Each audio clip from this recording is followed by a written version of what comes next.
You are standing in a grocery store. You pick up a package of meat. You do not think about it. You put it in your cart and you move on. But strip away the store. Strip away the packaging. Strip away every convenience you have ever known.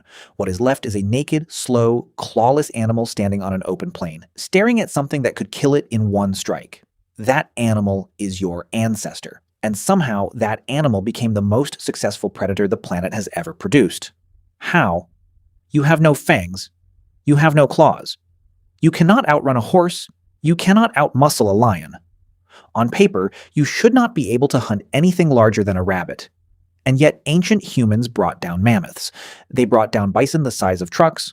They brought down animals that could crush a skull with a single kick. The answer is not strength. It was never strength. The answer is patience. And it is the strangest hunting strategy in the entire animal kingdom. Picture the African savanna, 60,000 years ago. The sun is high, the heat is brutal. A group of hunters spots an antelope. The antelope sees them too. It bolts. Within seconds it is gone, vanished into the heat shimmer, faster than any human could ever dream of running. Any sane predator would give up right there. The hunters do not. They walk. Just walk, in the direction the antelope ran. 20 minutes later, they find it again, grazing, recovering. It sees them and bolts again. They walk toward it again. This repeats again and again. Hour after hour, under a sun that would send most animals into the shade to die. Here is the secret weapon nobody expects. Humans sweat. Almost no other large animal on Earth can do this. A horse overheats. An antelope overheats. They have to stop, find shade, pant, cool down before they can run again. You do not have to stop.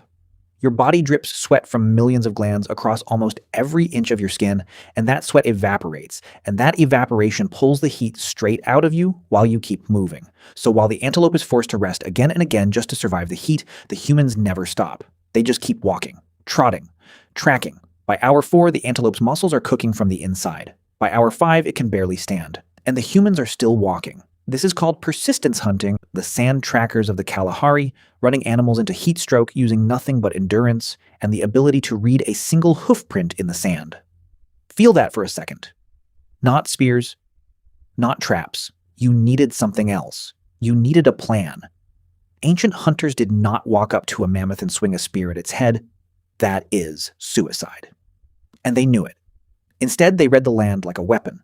A narrow ravine, a muddy riverbank, a cliff edge hidden by tall grass. They would spend days, sometimes weeks, learning the paths a herd walked without even realizing they were being watched. Then, at exactly the right moment, they would move. Some hunters would appear behind the herd, shouting, waving fire, making themselves as loud and terrifying as possible. The animals would panic, and panicked animals do not think. They run, straight toward the ravine, straight toward the cliff, straight into the trap that had been waiting the entire time. This is not the image most people carry in their head, is it? Not a single hero with a spear. Coordination, timing, dozens of people who trusted each other enough to hold a position while a 10,000-pound animal thundered toward them in blind panic. One person breaking early, running too soon, could get someone killed. So they did not break. They held the line. And then there was the spear itself, which was never meant to be thrown like in the movies. Early hunting spears were built for something called thrusting, jammed into an animal at close range and then braced against the ground so the creature's own charging weight drove the point deeper. Terrifying. Also extremely close range. Also extremely likely to get you killed. So humans did what humans always do when something is too dangerous. They found a way to cheat. They invented the atlatl, a simple stick with a hook on one end that cradled the base of a spear and effectively extended the length of your arm. That small piece of wood turned a human throw into something closer to a small missile launch. Suddenly you did not need to be close enough to smell the animal's breath. Distance meant survival. Distance meant you could make a mistake and still walk home that night. Now put all 3 pieces together. Endurance that never quits. A trap built from the land itself. A weapon that let you strike from far enough away to live through it. That is not brute force. That is not a Hollywood caveman swinging wildly at a woolly mammoth. That is engineering. That is strategy. That is a group of humans thinking 3 moves ahead of an animal that outweighed all of them combined. And here's the part that should genuinely unsettle you. None of this required a bigger brain than you have right now. None of it required tools you could not build yourself with a knife and a fire. It required cooperation. It required people who would not run when everything in their body screamed at them to run. Every time you show up for a hard project because your team is counting on you. Every time you push through discomfort because the goal is bigger than the moment. Every time you hold your position while everyone around you is losing their nerve. That instinct did not appear last week.